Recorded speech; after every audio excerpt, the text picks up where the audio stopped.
Dear student, आप लोग कैसे हैं। आज मैं आप लोग को सोशल साइंस का जो भूगोल है उस विषय का आज ऑब्जेक्टिव क्वेश्चन समझाऊंगा।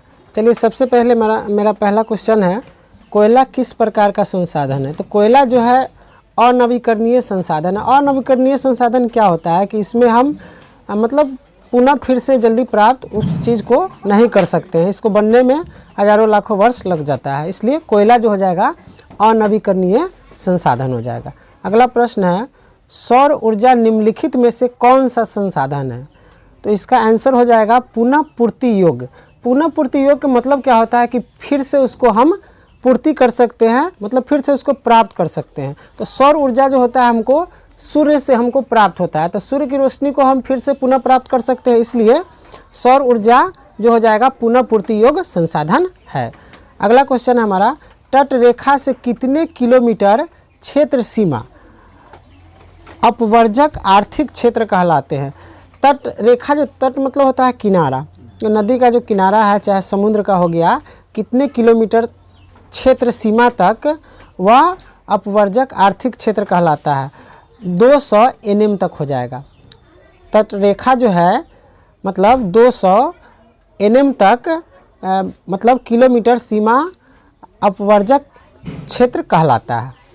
अगला प्रश्न है, डाकुओं की अर्थव्यवस्था का संबंध किससे है। तो डाकुओं का अर्थव्यवस्था का संबंध जो होता है संसाधनों के अनियोजित विदोहन से होता है, यानी कि जो संसाधन है उसको है ना नष्ट करने से होता है, इसलिए इसको डाकुओं की संज्ञा दिया गया। अगला प्रश्न है हमारा, समुद्र क्षेत्र में राजनैतिक सीमा के कितने किलोमीटर क्षेत्र तक राष्ट्रीय संपदा निहित है। यानी समुद्र जो क्षेत्र है उसमें राजनीतिक सीमा के कितने किलोमीटर क्षेत्र तक राष्ट्रीय संपदा निहित होता है। तो ये होता है, इसका आंसर हो जाएगा 12.2 किलोमीटर तक जो होता है समुद्री क्षेत्र में राष्ट्रीय सीमा जो होता है राष्ट्रीय संपदा के निहित होता है। अगला हमारा प्रश्न है, पंजाब में भूमि निम्नीकरण का मुख्य कारण है। पंजाब में भूमि निम्नीकरण का मुख्य कारण है, इसका आंसर हो जाएगा अधिक सिंचाई। अधिक सिंचाई के कारण जो है पंजाब में भूमि निम्नीकरण का मुख्य कारण होता है। अगला प्रश्न है, सोपानी कृषि किस राज्य में प्रचलित है।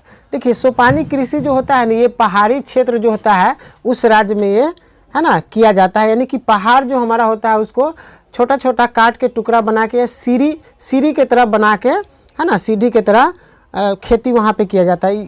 तो ये ऐसा क्वेश्चन जब भी आएगा सोपानी कृषि से रिलेटेड, तो आप सोचिए कि पहाड़ी क्षेत्र का जो भी राज्य होगा वह हमारा आंसर हो जाएगा। तो इसका राइट आंसर हो जाएगा उत्तराखंड। उत्तराखंड में सोपानी कृषि प्रचलित है। अगला प्रश्न है, मरुस्थलीय मृदा का विस्तार निम्न में से कहाँ है। मरुस्थलीय का मतलब क्या होता है, जो मरुस्थलीय यानी कि मरु मिस होता है बालू, यानी कि बालू का जो भूमि है स्थल है उसका विस्तार कहाँ है। तो इसका आंसर हो जाएगा राजस्थान। मरुस्थलीय मृदा का विस्तार कहाँ है, राजस्थान में है। आगे प्रश्न है हमारा, मेढक के प्रजनन को नष्ट करने वाला रसायन कौन है। मेढक के प्रजनन को नष्ट करने वाला रसायन कौन है। तो इसका आंसर हो जाएगा एंड्रीन हो जाएगा, एंड्रीन। अगला प्रश्न है हमारा, काली मृदा का दूसरा नाम क्या है। काली जो मृदा जो है, मृदा मिट्टी को कहा जाता है। काली जो मिट्टी है उसको रेगूर मृदा के नाम से भी जाना जाता है। तो इसका आंसर हो जाएगा रेगूर मृदा हो जाएगा। आगे हमारा प्रश्न है,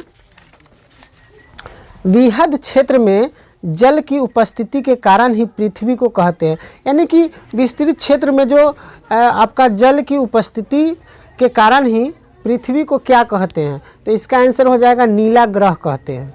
मतलब विहित क्षेत्र में जल की उपस्थिति के कारण पृथ्वी को क्या कहते हैं, नीला ग्रह कहते हैं।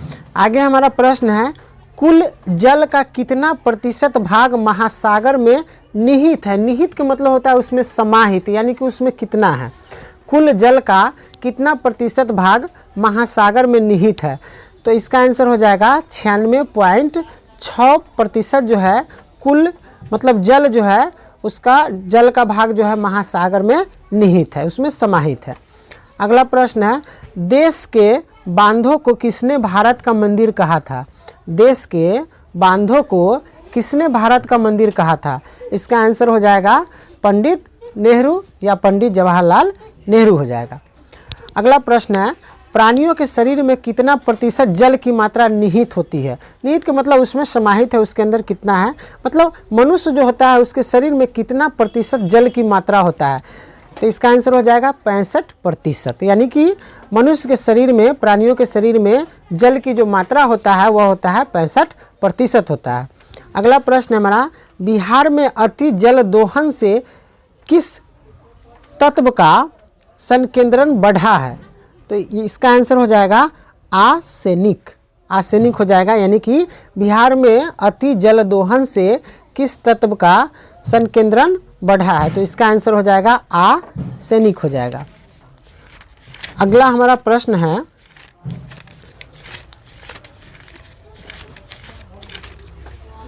आगे प्रश्न है हमारा, भारत में 2001 में कितने प्रतिशत भौगोलिक क्षेत्र में वन का विस्तार था? तो भारत में 2001 में कितने प्रतिशत भौगोलिक क्षेत्र में वन का विस्तार था? तो इसका आंसर हो जाएगा आपको, है ना, 19.27% जो है भारत में 2001 के अनुसार भौगोलिक क्षेत्र में वन का विस्तार था।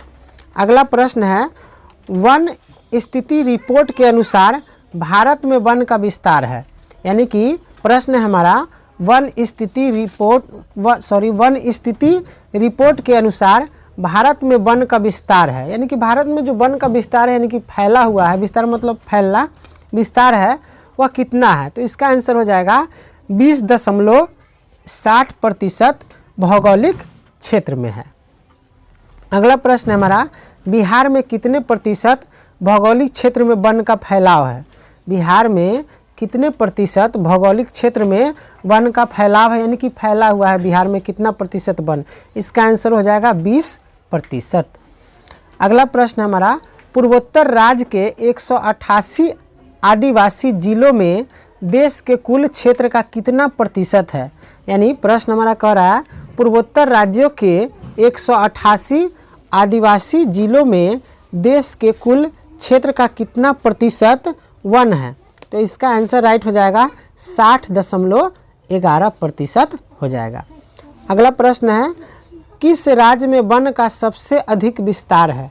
किस राज्य में वन का सबसे अधिक विस्तार है? यानी कि सबसे ज़्यादा जो हमारे भारत में किस राज्य में सबसे ज़्यादा वन का विस्तार है, यानी कि फैला हुआ है वन? तो इसका आंसर हो जाएगा मध्य प्रदेश। यानी मध्य प्रदेश राज्य में वन का सबसे अधिक विस्तार है, फैला हुआ है। अगला प्रश्न हमारा, वन संरक्षण एवं प्रबंधन की दृष्टि से वनों को वर्गीकृत किया गया है। वन संरक्षण, प्रश्न हमारा है, वन संरक्षण एवं प्रबंधन की दृष्टि से वनों को वर्गीकृत किया गया है। वर्गीकृत का मतलब क्या होता है? उसको बांटना, यानी कि क्लासिफाई किया गया, यानी कि वर्ग में उसको बांटना, कितने भागों में। तो इसका राइट आंसर हो जाएगा 3%। इसका राइट आंसर हो जाएगा। यानी कि वन संरक्षण एवं प्रबंधन की दृष्टि से वनों को कितने भागों में वर्गीकृत किया गया है? 3 भागों में किया गया है। अगला प्रश्न है, 1951 से 1980 तक लगभग 1951 से 1980 तक लगभग कितना वर्ग किलोमीटर वन क्षेत्र कृषि भूमि में परिवर्तित हुआ है? प्रश्न हमारा कह रहा है, 1951 से 1980 तक लगभग कितना वर्ग किलोमीटर वन क्षेत्र कृषि भूमि में परिवर्तित हुआ है? तो इसका आंसर हो जाएगा 26,200। राइट आंसर हो जाएगा 26,200। अगला हमारा प्रश्न है, संविधान की धारा 21 का संबंध है। यानी कि हमारा संविधान जो है उसकी धारा 21 का संबंध है किससे?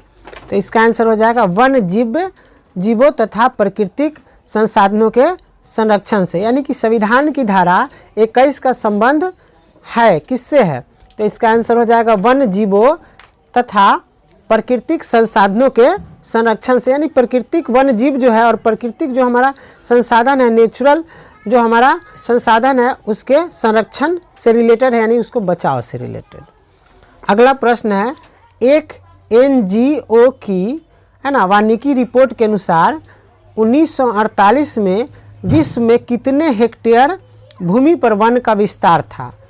हमारा प्रश्न है, एक एनजीओ की वानिकी रिपोर्ट के अनुसार 1948 में विश्व में कितने हेक्टेयर भूमि पर वन का विस्तार, यानी संसार में 1948 में जो हमारा एनजीओ के द्वारा एक वानिकी रिपोर्ट प्रस्तुत किया गया, जिसमें विश्व में कितने हेक्टेयर भूमि पर वन का विस्तार था, तो इसका आंसर हो जाएगा 4 अरब हेक्टेयर। अगला प्रश्न है, प्राकृतिक संसाधनों के संरक्षण 1968 में कौन सा कन्वेंशन हुआ था? प्राकृतिक संसाधनों के संरक्षण 1968 में कौन सा कन्वेंशन हुआ था? इसका आंसर हो जाएगा अफ्रीकी कन्वेंशन हो जाएगा। इसका आंसर हो जाएगा अफ्रीकी कन्वेंशन। अगला प्रश्न है हमारा, इनमें कौन सा जीव है जो केवल भारत में ही पाया जाता है? प्रश्न हमारा कह रहा है, इनमें कौन सा जीव है जो केवल भारत में ही पाया जाता है? इसका आंसर राइट हो जाएगा घड़ियाल हो जाएगा। घड़ियाल जो है केवल भारत में ही पाया जाता है। अगला प्रश्न हमारा, भारत का राष्ट्रीय पक्षी है, भारत का राष्ट्रीय पक्षी है, तो इसका आंसर हो जाएगा मयूर हो जाएगा। मयूर का मतलब होता है मोर, मयूर का मतलब होता है मोर। भारत का राष्ट्रीय पक्षी है मयूर। आगे हमारा प्रश्न है ना, मैंग्रोव्स का सबसे अधिक विस्तार है, इसका आंसर हो जाएगा सुंदरवन में। आगे हमारा प्रश्न है ना, टेक्सोल का उपयोग होता है, टेक्सोल जो होता है उसका उपयोग होता है किस चीज़ में? तो इसका उपयोग होता है कैंसर जो बीमारी है उसमें इसका प्रयोग होता है। टेक्सोल सुई भी होता है जो एंटीबायोटिक के रूप में कार्य करता है। अधिक बच्चे में सर्दी खांसी होता है तो इसका उपयोग किया जाता है। तो टेक्सोल का उपयोग होता है, इसका आंसर हो जाएगा कैंसर में। आगे हमारा प्रश्न है, चरक का संबंध किस देश से है? चरक का संबंध किस देश से है? इसका आंसर हो जाएगा भारत से है। चरक का संबंध भारत से है। आगे हमारा प्रश्न है, भारत में लगभग कितने खनिज पाए जाते हैं?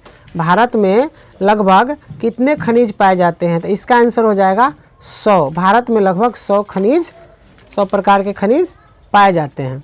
आगे प्रश्न है, इनमें से कौन लौह युक्त खनिज का उदाहरण है? इनमें से कौन लौह युक्त खनिज का उदाहरण है? इसका आंसर हो जाएगा मैग्नीज हो जाएगा। इसका आंसर हो जाएगा मैग्नीज। आगे हमारा प्रश्न है, निम्नलिखित में कौन आधात्मिक खनिज का उदाहरण है? निम्नलिखित में कौन आधात्मिक खनिज का उदाहरण है? इसका आंसर हो जाएगा अभ्रक हो जाएगा। धातु और अधातु में आप लोग पढ़ चुके हैं आप लोग, तो सोना इसमें ऑप्शन में दिया है, सोना, टीन और ग्रेफाइट जो हो जाएगा ये धात्विक खनिज में आएगा। और इसमें से पूछ रहा है इनमें से कौन आधात्मिक खनिज का उदाहरण है, तो ये हो जाएगा इसका राइट आंसर अभ्रक हो जाएगा। आगे प्रश्न हमारा, किस खनिज को उद्योग की जननी माना गया है? जननी का मतलब होता है उसका माँ, माँ से ही माँ के द्वारा ही किसी बच्चे का क्या होता है जन्म होता है। यानी कि धरती पे कोई अगर किसी का जन्म होता है तो माँ ही उसकी लाती है। तो उसी प्रकार किस खनिज को उद्योग की जननी माना गया है? यानी जननी का मतलब है उसका माता। तो लोहा जो होता है उसको उद्योग की जननी माना गया है। यानी कि उद्योग धंधा जो है, कल कारखाना फैक्ट्री जो है वह बिना लोहा के संभव नहीं है। यानी बड़े बड़े जो उद्योग में कारोबार जो होते हैं वह लोहा के द्वारा ही होता है। तो लोहा को उद्योग की जननी माना गया है। आगे हमारा प्रश्न है, कौन लौह अयस्क का एक प्रकार है? कौन लौह अयस्क का एक प्रकार है? इसका आंसर हो जाएगा हेमाटाइट। हेमाटाइट जो हो जाएगा लौह अयस्क का एक प्रकार है। अगला प्रश्न है, कौन भारत का सबसे बड़ा लौह उत्पादक राज्य है? कौन भारत का सबसे बड़ा लौह उत्पादक राज्य है? इसका आंसर हो जाएगा कर्नाटक। कर्नाटक जो है भारत का सबसे ज़्यादा लौह उत्पादक राज्य है। यानी कि सबसे ज़्यादा लोहा का उत्पादन जो होता है वह कर्नाटक राज्य में होता है अपने देश भारत में। अगला हमारा प्रश्न है, छत्तीसगढ़ भारत का कितना प्रतिशत लौह अयस्क उत्पादन करता है? यानी छत्तीसगढ़ भारत का कितना प्रतिशत लौह अयस्क उत्पादन करता है? तो इसका आंसर हो जाएगा 20% जो है छत्तीसगढ़ जो है वह लौह अयस्क का उत्पादन करता है। आगे हमारा प्रश्न है, मैग्नीज उत्पादन में भारत का विश्व में क्या स्थान है? मैग्नीज उत्पादन में भारत का विश्व में क्या स्थान है? इसका आंसर हो जाएगा तृतीय, यानी कि तीसरा स्थान है। मैग्नीज उत्पादन में भारत का विश्व में, संसार में, है ना, क्या स्थान है? तो इसका आंसर हो जाएगा तृतीय हो जाएगा। आगे हमारा प्रश्न है, 1 टन इस्पात बनाने में कितने मैगजीन का उपयोग होता है? 1 टन इस्पात बनाने में कितने मैगजीन का उपयोग होता है? इसका आंसर हो जाएगा 10 किलोग्राम, यानी कि 1 टन इस्पात बनाने में 10 किलोग्राम, है ना, मैग्नीज का उपयोग होता है। आगे हमारा प्रश्न है, उड़ीसा किस खनिज का सबसे बड़ा उत्पादक है? उड़ीसा किस खनिज का सबसे बड़ा उत्पादक है? तो इसका आंसर हो जाएगा मैग्नीज, यानी कि मैग्नीज में मतलब खनिज का सबसे बड़ा उत्पादक जो राज्य है वह है आपको उड़ीसा। उड़ीसा में खनिज का मतलब खनिज का सबसे बड़ा उत्पादक क्या है? मतलब तो मैग्नीज का उड़ीसा में सबसे अधिक खनिज का उत्पादन होता है। आगे प्रश्न है, एल्युमिनियम बनाने के लिए किस खनिज की आवश्यकता पड़ती है? एल्युमिनियम बनाने के लिए किस खनिज की आवश्यकता पड़ती है? इसका आंसर हो जाएगा बक्साइट हो जाएगा। एल्युमिनियम बनाने के लिए, है ना, बक्साइट खनिज की अधिक आवश्यकता पड़ती है। आगे प्रश्न है, देश में तांबे का कुल भंडार कितना है? देश में तांबे का कुल भंडार कितना है?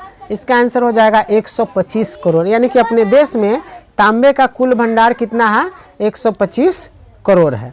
आगे प्रश्न है, बिहार झारखंड में देश का कितना प्रतिशत अभ्रक का उत्पादन होता है? यानी हमारा प्रश्न कह रहा है बिहार झारखंड में देश का कितना प्रतिशत अभ्रक का उत्पादन होता है? तो ये हो जाएगा 80% जो है बिहार झारखंड में देश का आपको अभ्रक का उत्पादन होता है।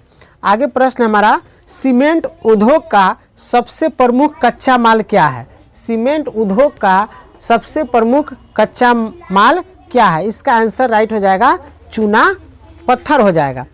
आगे हमारा प्रश्न है, किस राज्य में खनिज तेल का विशाल भंडार है? किस राज्य में खनिज तेल का विशाल भंडार है? तो इसका राइट आंसर हो जाएगा असम हो जाएगा। असम राज्य में जो है आपको खनिज तेल का विशाल भंडार है, यानी कि बहुत इसका भंडार है, समझिए, असम में आपको। आगे हमारा प्रश्न है, भारत के किस स्थान पर पहला परमाणु ऊर्जा केंद्र स्थापित किया गया?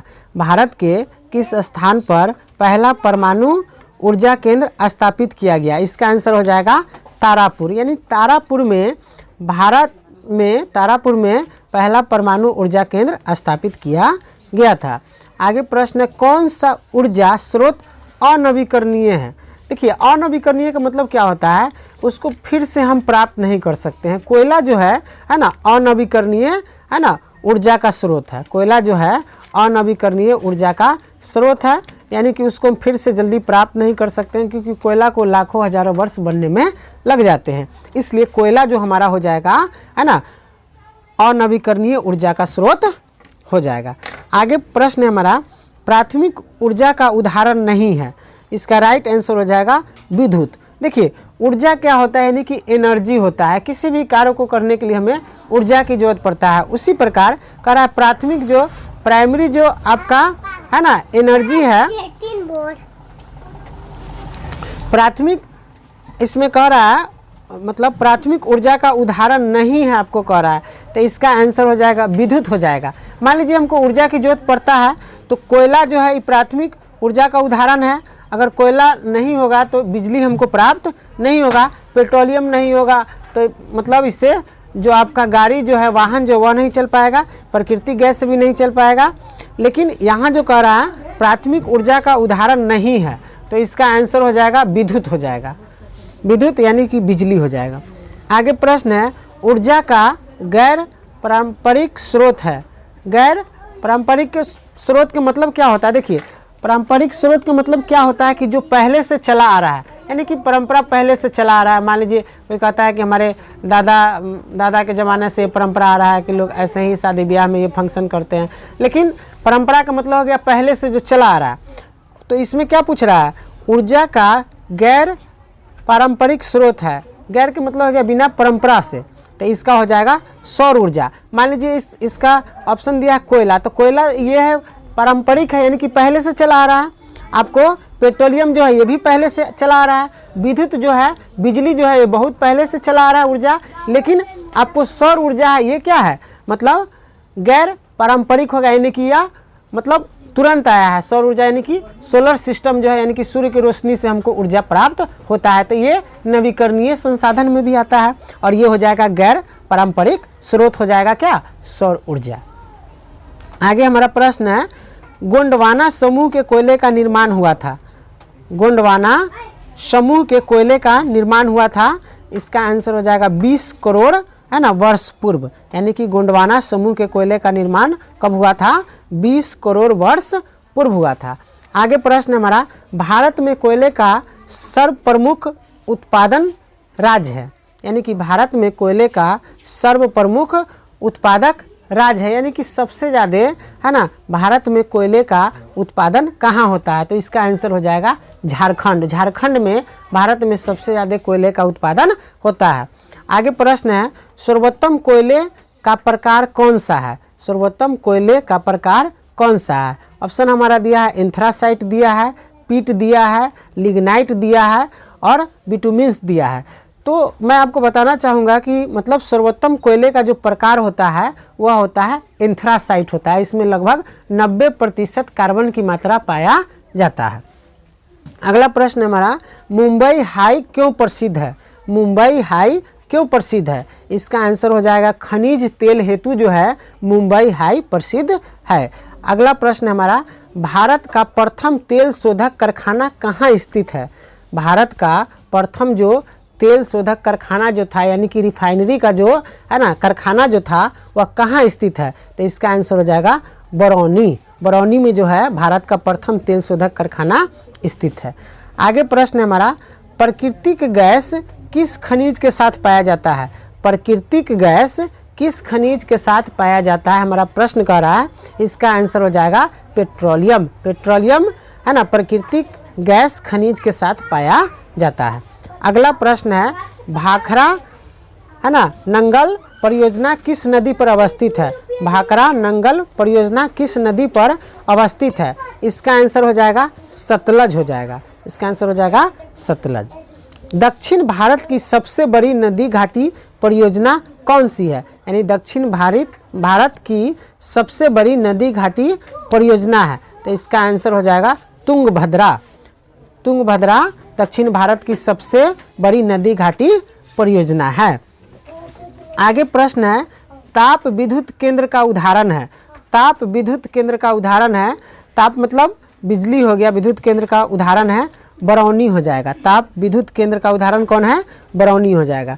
आगे प्रश्न हमारा यूरेनियम का प्रमुख उत्पादक स्थल है, यूरेनियम का प्रमुख उत्पादक स्थल है, इसका आंसर हो जाएगा जादूगोड़ा। जादूगोड़ा जो है यूरेनियम का प्रमुख उत्पादक स्थल है। अगला प्रश्न एशिया का सबसे बड़ा परमाणु विद्युत गृह है, एशिया का सबसे बड़ा परमाणु विद्युत गृह है, इसका आंसर हो जाएगा तारापुर।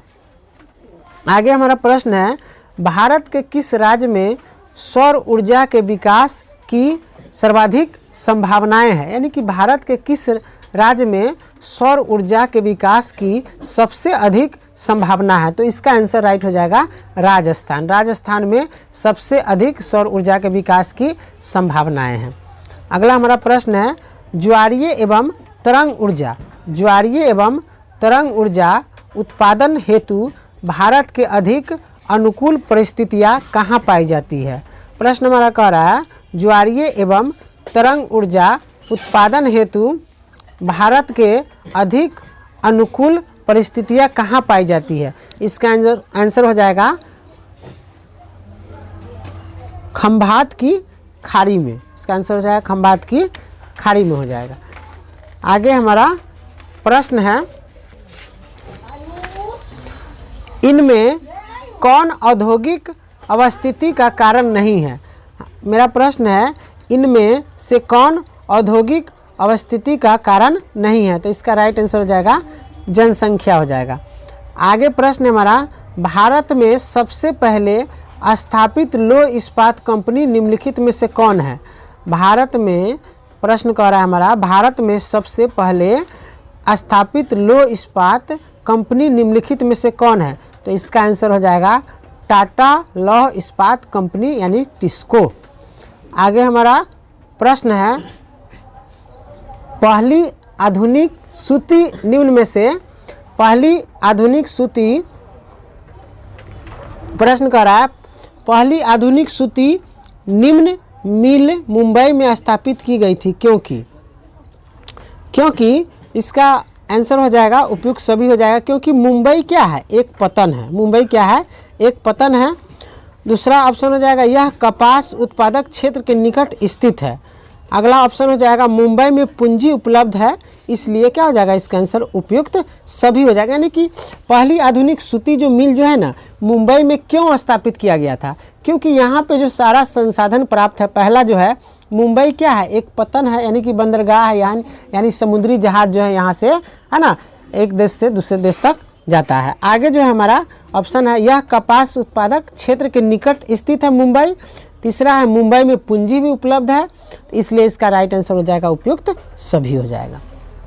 अगला प्रश्न हमारा, निम्नलिखित में से कौन उद्योग कृषि पर आधारित नहीं है? देखिए कृषि पर आधारित क्या होता है? जो मतलब कृषि खेती से संबंधित है, यानी कि आधारित उद्योग मतलब कौन नहीं है? इसमें नहीं पूछा, नहीं वाला जब भी क्वेश्चन पूछेगा तो इस पर गौर से आप लोग ध्यान दीजिएगा, नहीं तो ये क्या हो जाता है? गलत हो जाता है।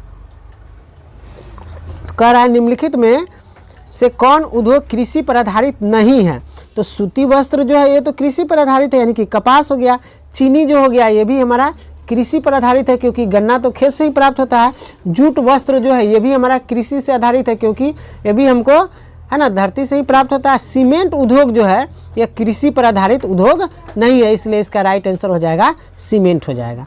यानी कि सीमेंट उद्योग जो है वह कृषि पर आधारित उद्योग नहीं है। अगला हमारा प्रश्न है, हुगली औद्योगिक प्रदेश का केंद्र है।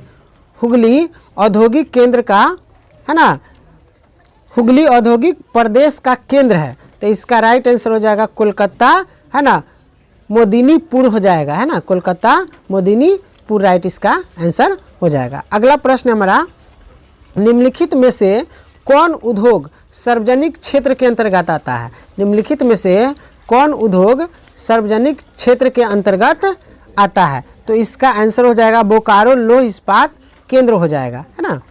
आगे हमारा प्रश्न है, इनमें से कौन उपभोक्ता उद्योग है? देखिए उपभोक्ता उद्योग का मतलब क्या होता है? उपभोक्ता का मतलब होता है कस्टमर, यानी कि ग्राहक, उसको कंज्यूमर भी बोल सकते हैं, जो बोलना है बोलिए, जो मतलब खरीदते हैं हम लोग। इनमें से कौन उपभोक्ता उद्योग है, यानी कि ग्राहक उद्योग है, समझिए। तो ये हो जाएगा, इसका राइट आंसर हो जाएगा चीनी उद्योग हो जाएगा।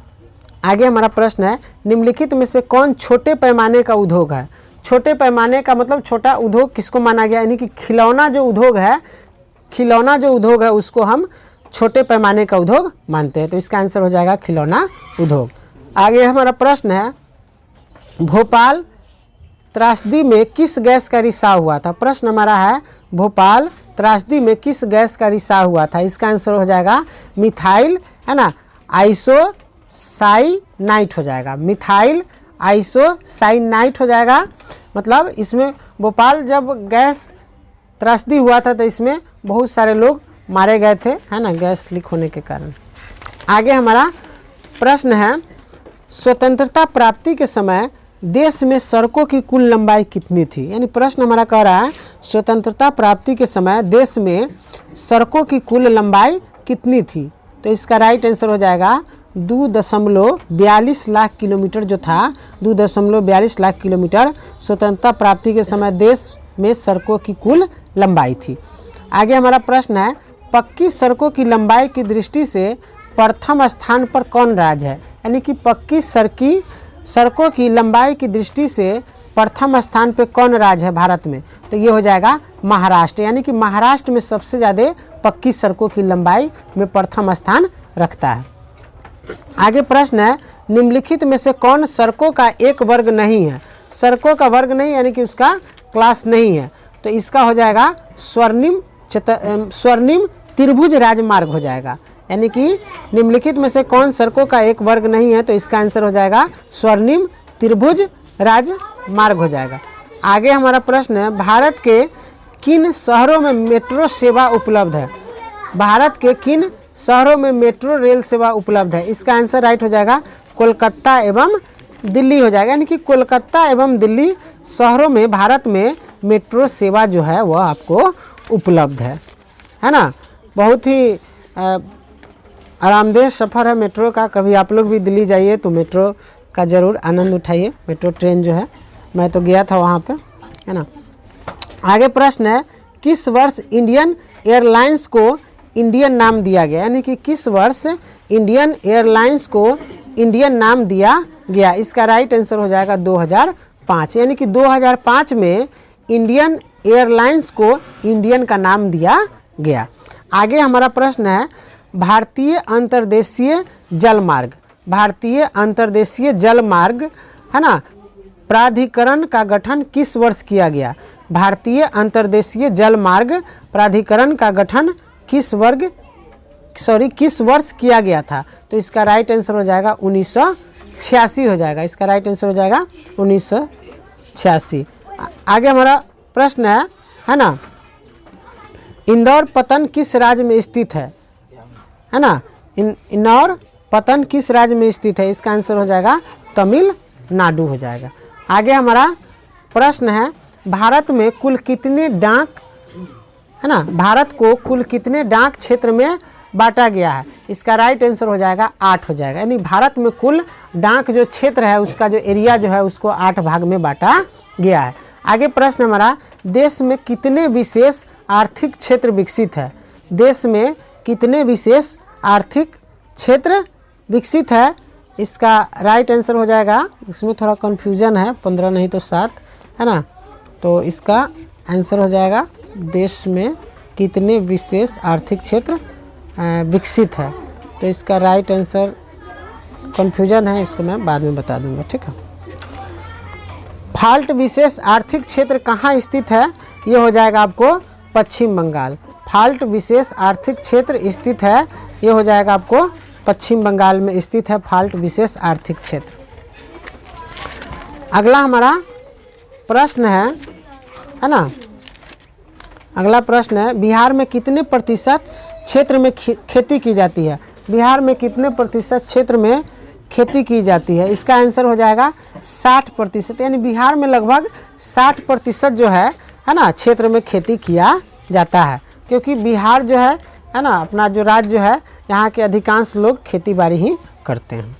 आगे प्रश्न है, राज्य की कितनी प्रतिशत जनसंख्या कृषि कार्य में लगी हुई है? यानी कि अपने राज्य की, बिहार की कितनी प्रतिशत जनसंख्या जो है कृषि कार्य में लगा हुआ है, यानी कि खेती बाड़ी करता है? तो इसका राइट आंसर हो जाएगा 80%। आगे हमारा प्रश्न है, इनमें से कौन गन्ना उत्पादक जिला नहीं है? कह रहा है कि इनमें से कौन गन्ना उत्पादक जिला नहीं है? तो इसका आंसर हो जाएगा रोहतास। देखिए, दरभंगा जो है, दरभंगा, पश्चिम चंपारण और मुजफ्फरपुर, इस मतलब जिला में गन्ना का उत्पादन होता है, लेकिन रोहतास जो जिला है ना, वहाँ पे गन्ना का उत्पादन नहीं होता है। तो इसका राइट आंसर हो जाएगा रोहतास, क्योंकि नहीं पूछा है, हमारा प्रश्न पूछा है। बिहार के जूट उत्पादन में, बिहार के जूट उत्पादन में क्या आया है? मतलब बिहार के जूट उत्पादन में गिरावट हो रहा है। तो इसका राइट आंसर हो जाएगा गिरावट हो रहा है। आगे प्रश्न है, तंबाकू उत्पादन क्षेत्र है, तंबाकू उत्पादन क्षेत्र है, यानी कि तंबाकू किस क्षेत्र में उत्पादन होता है? तो इसका राइट आंसर हो जाएगा गंगा का दियारा, यानी गंगा का दियारा इसका राइट आंसर हो जाएगा। आगे प्रश्न है, कोसी नदी घाटी परियोजना का आरंभ कब हुआ? कोसी नदी घाटी परियोजना का आरंभ कब हुआ? यानी कि इसका राइट आंसर हो जाएगा 1954 में हो जाएगा। कोसी नदी घाटी परियोजना का आरंभ जो हुआ वह कब हुआ था? 1954 में हुआ था। कोसी घाटी परियोजना का जो आपको आरंभ हुआ था वह हुआ था 1954 में हुआ था। अगला प्रश्न है, गंडक परियोजना का निर्माण किस स्थान पे हुआ? गंडक परियोजना का निर्माण किस स्थान पे हुआ? इसका राइट आंसर हो जाएगा वाल्मीकि नगर, यानी कि गंडक परियोजना का निर्माण जो हुआ था वह वाल्मीकि नगर में हुआ था। अगला प्रश्न हमारा, बिहार में नहरों द्वारा सर्वाधिक सिंचाई किस जिले में होती है? यानी कि बिहार में नहरों द्वारा सर्वाधिक यानी कि सबसे अधिक सिंचाई किस जिले में होती है? तो इसका राइट आंसर हो जाएगा रोहतास हो जाएगा। अगला प्रश्न है, बिहार में कुल कितने अधिसूचित क्षेत्र में वन का विस्तार है? बिहार में कुल कितने अधिसूचित क्षेत्र में वन का विस्तार है? इसका राइट आंसर हो जाएगा है ना 6374 किलोमीटर, 6374 किलोमीटर। अगला प्रश्न हमारा, कुशेश्वर स्थान किस जिला में स्थित है? कुशेश्वर स्थान किस जिला में स्थित है? इसका राइट आंसर हो जाएगा दरभंगा में, यानी कि दरभंगा में कुशेश्वर स्थान जो है वह स्थित है दरभंगा जिला में। अगला प्रश्न है, कांवड़ झील स्थित है, कांवड़ झील स्थित कहाँ है मतलब? तो बेगूसराय जिले में जो है आपका कांवड़ झील स्थित है। इसका राइट आंसर हो जाएगा बेगूसराय जिला।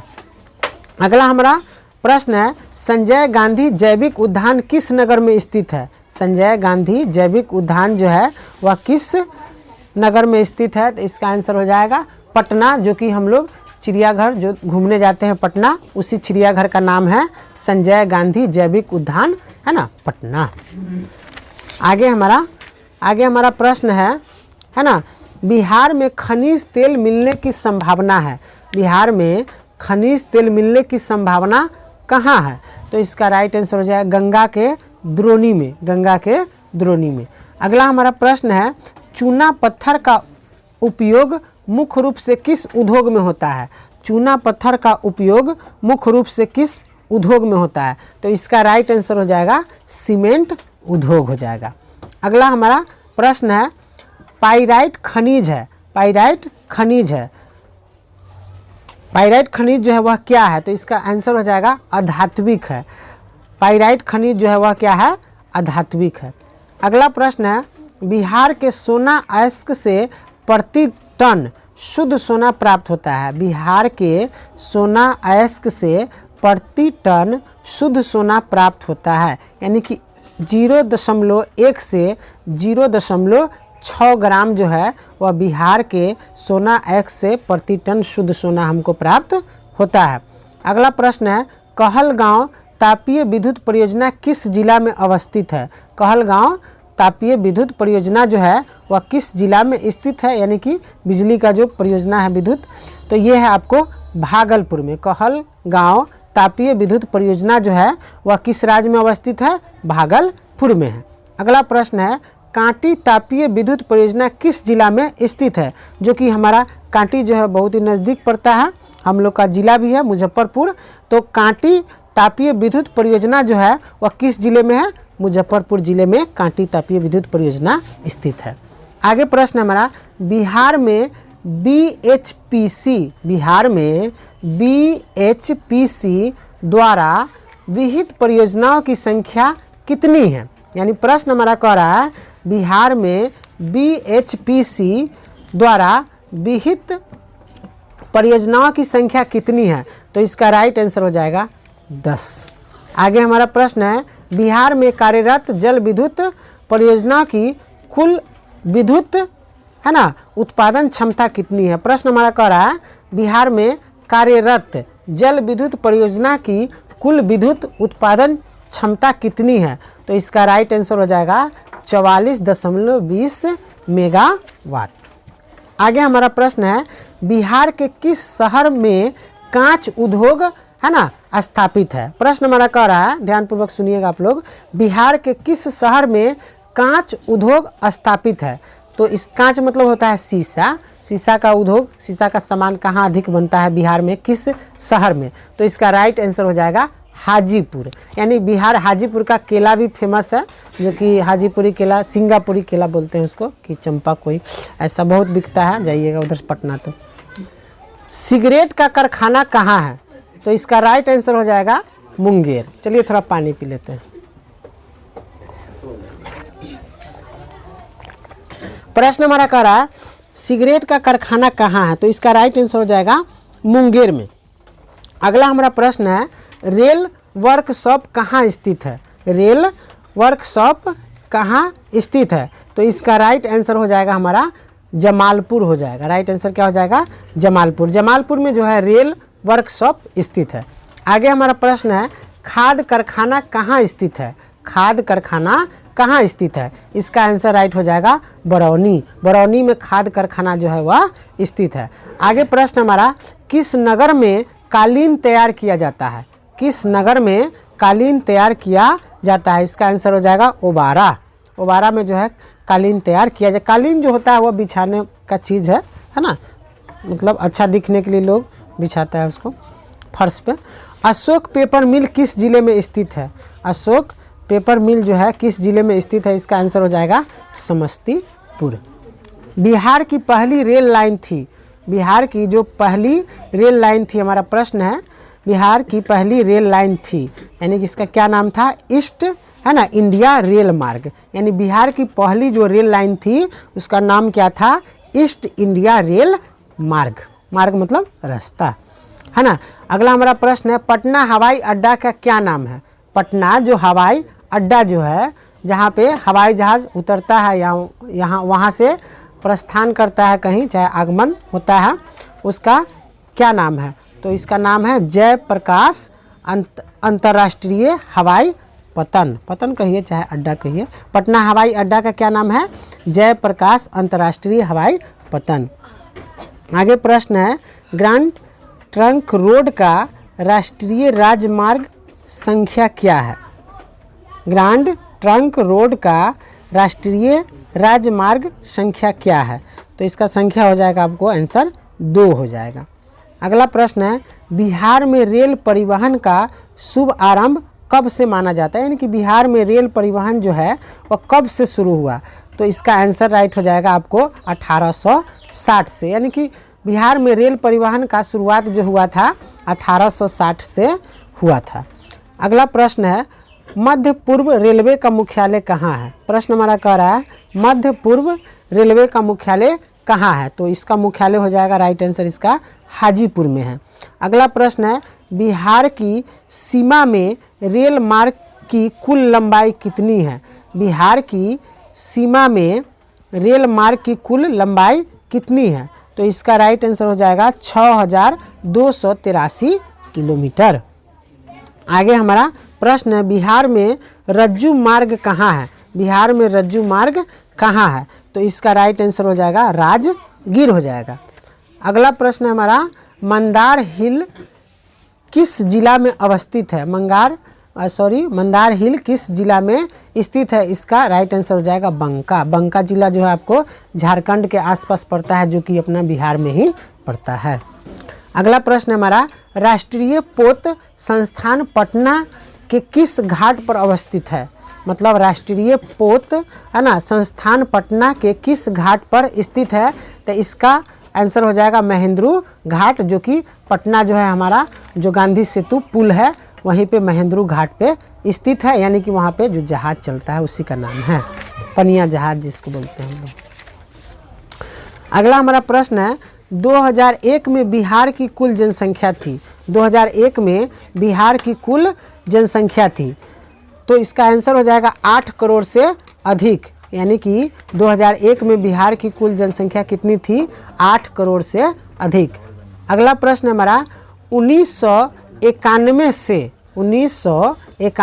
2001 के दौरान बिहार की जनसंख्या वृद्धि दर है 1991 से 2001 के दौरान बिहार की जनसंख्या वृद्धि दर है। तो इसका आंसर हो जाएगा 28.63%।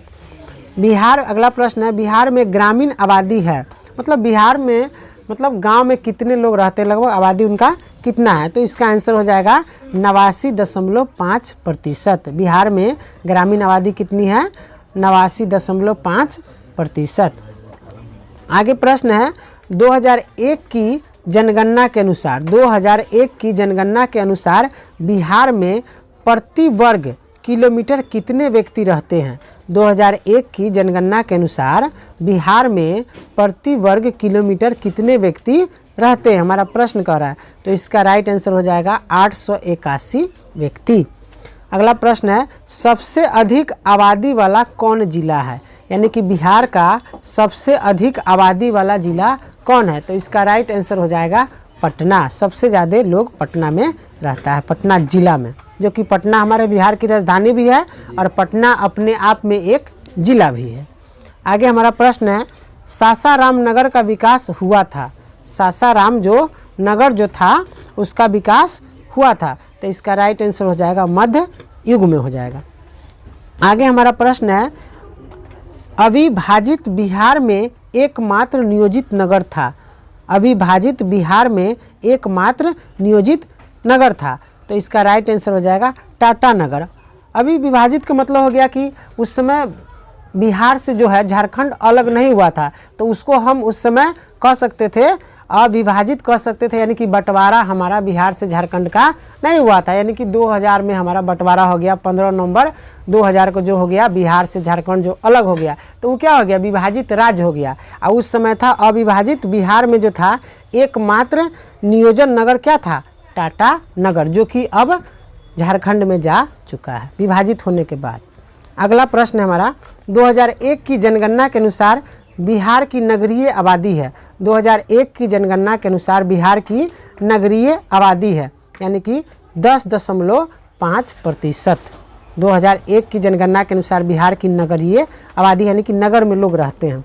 अगला प्रश्न है, बिहार का सबसे बड़ा नगर कौन है। बिहार का सबसे बड़ा नगर कौन है, तो इसका राइट आंसर हो जाएगा आपको पटना हो जाएगा। पटना जो है बिहार का सबसे बड़ा नगर। अगला प्रश्न है ना, उच्चवान है ना,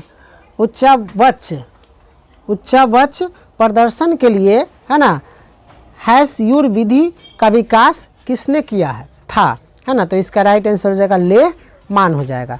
उच्चावच प्रदर्शन के लिए हैस विधि का प्रयोग किसने किया था, हमारा प्रश्न कर रहा है, इसका आंसर हो जाएगा लेह मान हो जाएगा। अगला हमारा प्रश्न है, पर्वतीय छायाकरण विधि में, पर्वतीय छायाकरण विधि में भू आकृतियों पर किस दिशा से प्रकाश पड़ने की कल्पना की जाती है। यानी कि प्रश्न कर रहा है, पर्वतीय छायाकरण विधि में भू आकृतियों पर किस दिशा से प्रकाश पड़ने की कल्पना की जाती है, तो इसका राइट आंसर हो जाएगा उत्तर और पश्चिम हो जाएगा। अगला हमारा प्रश्न है, छोटी महीन एवं खंडित रेखाओं को ढाल की दिशा में खींचकर है ना उच्चावच प्रदर्शन की विधि को क्या कहा जाता है, तो इसका राइट आंसर हो जाएगा हैस्यूर कहा जाता है इसको। अगला हमारा प्रश्न है, तल चिन्ह की सहायता से किस स्थान विशेष को मापी गई ऊंचाई को क्या कहा जाता है ना, तल चिन्ह की सहायता से किसी स्थान विशेष की मापी गई ऊंचाई को क्या कहा जाता है, तो इसका राइट आंसर हो जाएगा स्थानिक ऊंचाई हो जाएगा, यानी कि स्थानीय ऊंचाई हो जाएगा। अगला प्रश्न है, स्तर रंजन विधि के अंतर्गत, स्तर रंजन विधि के अंतर्गत मानचित्रों में नीले रंग से किस भाग को दिखाया गया है। प्रश्न कह रहा है, स्तर रंजन विधि के अंतर्गत मानचित्रों में नीले रंग से किस भाग को दिखाया जाता है, तो इसका राइट आंसर हो जाएगा जल हो जाएगा आपको। ठीक है, आगे हमारा प्रश्न है, इनमें से कौन प्राकृतिक आपदा नहीं है। इनमें से कौन प्राकृतिक आपदा नहीं है, तो आतंकवाद जो हो जाएगा आपका प्राकृतिक आपदा नहीं है। यानी प्राकृतिक आपदा का मतलब हो गया प्राकृतिक में स्वतः अपने आप आते रहता है, तो सुनामी तो प्राकृतिक आपदा है ना, बाढ़ भी आपको प्राकृतिक आपदा है, भूकंप भी जो है प्राकृतिक आपदा है, लेकिन आतंकवाद जो है ये मानव जनित आपदा है, मानव के द्वारा किया जाता है, तो आतंकवाद जो हो जाएगा ये प्राकृतिक आपदा नहीं है। अगला हमारा प्रश्न है, इनमें से कौन मानव जनित आपदा है। इनमें से कौन मानव जनित आपदा है, यानी कि मानव द्वारा किया जाता है, तो ये हो जाएगा सांप्रदायिक दंगे हो जाएगा, यानी कि लोगों द्वारा फैलाया जाता है ना, सांप्रदायिक दंगे मानव जनित आपदा है। अगला प्रश्न है, सुनामी का प्रमुख कारण क्या है। सुनामी का प्रमुख कारण क्या है, तो इसका कारण है समुद्र में भूकंप का आना। समुद्र में जो तल में जो भूकंप आता है उसके कारण आपको जो है सुनामी का प्रमुख कारण होता है। सुनामी उसी कारण से आता है, समुद्र में भूकंप होने के कारण, है ना। आगे हमारा प्रश्न है, नदियों में बाढ़ आने का प्रमुख कारण क्या है। नदियों में बाढ़ आने का प्रमुख कारण क्या है, इसका आंसर हो जाएगा आपको है ना जल की अधिकता। इसका राइट आंसर हो जाएगा जल की अधिकता हो जाएगा। आगे प्रश्न है हमारा, बिहार का कौन सा क्षेत्र बाढ़ग्रस्त क्षेत्र है। बिहार का कौन सा क्षेत्र बाढ़ग्रस्त क्षेत्र है, इसका आंसर हो जाएगा उत्तरी बिहार। उत्तरी बिहार जो है हमारा है ना, उत्तरी बिहार जो है बिहार का हमारा बाढ़ग्रस्त क्षेत्र के अंतर्गत आता है। निम्नलिखित में से किस नदी को बिहार का शोक माना जाता है? निम्नलिखित में से किस नदी को बिहार का शोक माना जाता है? तो कोसी जो है, कोसी नदी, उसको बिहार का शोक माना जाता है, क्योंकि यहीं से बाढ़ अत्यधिक आता है, बिहार में प्रवेश करता है। बाढ़ क्या है? प्रश्न कर रहा है बाढ़ क्या है? तो बाढ़ जो है हमारा क्या है? प्राकृतिक आपदा है। इसका आंसर हो जाएगा प्राकृतिक आपदा। अगला प्रश्न है, सूखा किस प्रकार की आपदा है? सूखा जो है वह किस प्रकार की आपदा है? तो ये हो जाएगा प्राकृतिक आपदा। आप लोग कभी देखे होंगे धान के खेत में दरार पड़ जाता है पानी की कमी के कारण, तो ये सूखा की स्थिति आपको बतलाता है कि मतलब सूखा हो रहा है, मतलब सूख रहा है धरती। तो इसका राइट आंसर हो जाएगा सूखा किस प्रकार की आपदा है? प्राकृतिक आपदा हो जाएगा। अगला प्रश्न है, सूखे की स्थिति किस प्रकार आती है? सूखे की स्थिति किस प्रकार आती है? इसका आंसर हो जाएगा धीरे धीरे, यानी कि सूखा की स्थिति एक बैक नहीं आता, धीरे धीरे आता है। अगला प्रश्न है, सूखे के लिए जिम्मेवार कारक है? सूखे के लिए जिम्मेवार कारक कहिए चाहे कारण कहिए, तो इसका राइट आंसर हो जाएगा वर्षा की कमी। वर्षा के कमी के कारण जो होता है वह सूखा की स्थिति उत्पन्न हो जाता है। सूखे से बचाव का एक मुख्य तरीका क्या है? सूखे से बचाव का एक मुख्य तरीका क्या है? इसका राइट आंसर हो जाएगा वर्षा जल संग्रह करना, यानी कि संग्रह का मतलब होता है इकट्ठा करना। वर्षा का जल जो है उसको इकट्ठा करके ज़मीन तक पहुंचाना पाइप द्वारा, चाहे जिस तरह गड्ढा खोद के, तो इस तरह सूखे से बचा जा सकता है। आगे हमारा प्रश्न है, महासागर के तली पर होने वाले कंपन को किस नाम से जाना जाता है? यानी कि महासागर के तलों पर होने वाला जो कंपन है उसको किस नाम से जाना जाता है? तो इसका राइट आंसर हो जाएगा सुनामी। अगला प्रश्न है हमारा, 26 दिसंबर 2004 को विश्व के किस हिस्से में भयंकर सुनामी आया था?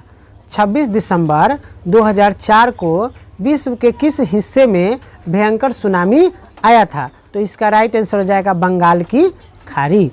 अगला प्रश्न है, भूकंप से पृथ्वी की सतह पर पहुंचने वाला सबसे पहली तरंग को किस नाम से जाना जाता है? भूकंप से पृथ्वी की सतह पर पहुंचने वाली सबसे पहली तरंग को किस नाम से जाना जाता है? तो इसका राइट आंसर हो जाएगा पी तरंग हो जाएगा। ठीक है, आगे हमारा प्रश्न है, भूकंप केंद्र के है ना ऊर्ध्वाधर पृथ्वी पर स्थित केंद्र को क्या कहा जाता है? तो ये हो जाएगा आपको अनुकेंद्र हो जाएगा। आगे प्रश्न है हमारा, भूकंप अथवा सुनामी से बचाव का इनमें से कौन सा तरीका सही नहीं है? भूकंप अथवा सुनामी से बचाव का इनमें से कौन सा तरीका सही नहीं है? तो इसका आंसर हो जाएगा है ना भगवान भरोसे बैठे रहना, मतलब बैठे रहना केवल। मतलब भूकंप जब आए या सुनामी आए तो इसका पूर्व अनुमान जो है गंभीरता से लेना चाहिए, सोचना चाहिए।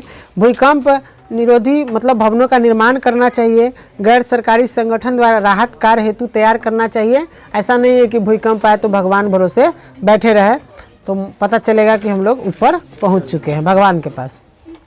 आगे हमारा प्रश्न है, बाढ़ के समय निम्नलिखित में से किस स्थान पर जाना चाहिए? यानी कि बाढ़ के समय निम्नलिखित में से है ना किस राज्य बाढ़ के समय है ना निम्नलिखित में से किस स्थान पे जाना चाहिए? तो इसका राइट आंसर हो जाएगा ऊंची भूमि वाले स्थान पे। यानी कि बाढ़ आए तो हमको ऊंचे भूमि वाली जगह पे सुरक्षित हमको जाना चाहिए, और अपने साथ मवेशियों को भी लेके जाना चाहिए। जिनके पास मवेशी है उसको भी ऊंचे स्थान पे ले जाना चाहिए ताकि हम लोग बाढ़ से बच सके। आगे प्रश्न है, मलबे के नीचे दबे हुए लोगों को पता लगाने के लिए किस यंत्र की मदद ली जाती है?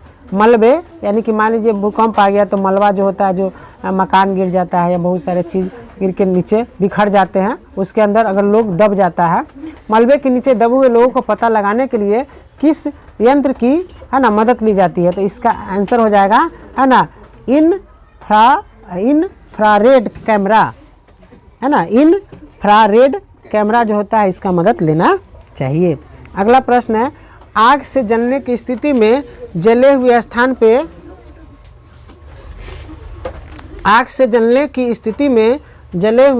पे है ना क्या प्राथमिक उपचार करना चाहिए? तो आग से अगर जल गया है कोई तो जलने की स्थिति में जले हुए स्थान पे प्राथमिक उपचार होना चाहिए, ठंडा पानी डालना चाहिए। आगे हमारा प्रश्न है ना बस्ती मकान में आग लगने की स्थिति में क्या करना चाहिए? अगर किसी बस्ती में या मकान में आग लग जाए तो उस समय क्या करना चाहिए, है ना। अग्निशामक यंत्र को बुलाना चाहिए ताकि आकर आपको आग को बुझा सके। आगे हमारा प्रश्न है, सुनामी किस स्थान पे आता है। सुनामी जो है वह किस स्थान पे आता है। तो सुनामी जो है आपको, है ना, ये समुद्र में आता है। सुनामी कहाँ आता है, समुद्र में आता है। अगला हमारा प्रश्न है, निम्नलिखित में कौन प्राकृतिक आपदा है। निम्नलिखित में कौन प्राकृतिक आपदा है। तो इसका राइट आंसर हो जाएगा भूकंप हो जाएगा। भूकंप क्या है, प्राकृतिक आपदा है। अगला प्रश्न हमारा, भूकंप संभावित क्षेत्र में भवनों की आकृति कैसी होनी चाहिए। यानी कि भूकंप संभावित क्षेत्र में भवनों की आकृति कैसी होनी चाहिए। जहाँ पे अत्यधिक भूकंप आता है तो ये भवनों की आकृति जो है यहाँ पे आयताकार होना चाहिए। तो इसका राइट आंसर हो जाएगा आयताकार। अगला प्रश्न है ना, भूस्खलन वाले क्षेत्र में ढलान पर मकानों का निर्माण क्या है। यानी कि इसका राइट आंसर हो जाएगा अनुचित हो जाएगा। यानी कि भूस्खलन जहाँ पे भूमि का स्खलन होता है, यानी कि गिरता है, वहाँ पे ढलान पे मकान नहीं बनाना चाहिए। आपका क्या हो जाएगा, अनुचित में हो जाएगा। आगे प्रश्न है, सुनामी प्रभावित क्षेत्र में मकानों का निर्माण कहाँ करना चाहिए। सुनामी प्रभावित क्षेत्र में मकानों का निर्माण कहाँ करना चाहिए। तो इसका राइट आंसर हो जाएगा समुद्र तट से दूर हो जाएगा। आगे हमारा प्रश्न है, बाढ़ से सबसे अधिक हानि होती है। बाढ़ से सबसे अधिक हानि होती है। तो इसका राइट आंसर हो जाएगा आपको ऑप्शन सभी हो जाएगा, चारों, मतलब फसलों को, है ना, पशुओं को और भवनों को। उपयुक्त क्या हो जाएगा, सभी हो जाएगा। बाढ़ से सबसे अधिक हानि होती है ना, फसल को, पशुओं को भी होता है, मकान को, उपयुक्त सभी को हो जाएगा इसमें से। कृषि सुखाड़ होता है। कृषि सुखाड़ किस कारण से होता है, जल के अभाव में होता है। तो बच्चों इस प्रकार हमने क्या किया, भूगोल का जो भी हमारा बुक का जो आपका जो क्वेश्चन जो था बुक का, केवल ओनली फॉर बुक का सारा कंप्लीट ऑब्जेक्टिव हम करा दिए, है ना। आप लोग सभी बच्चे इसे पढ़े और अच्छे नंबर लाए। धन्यवाद।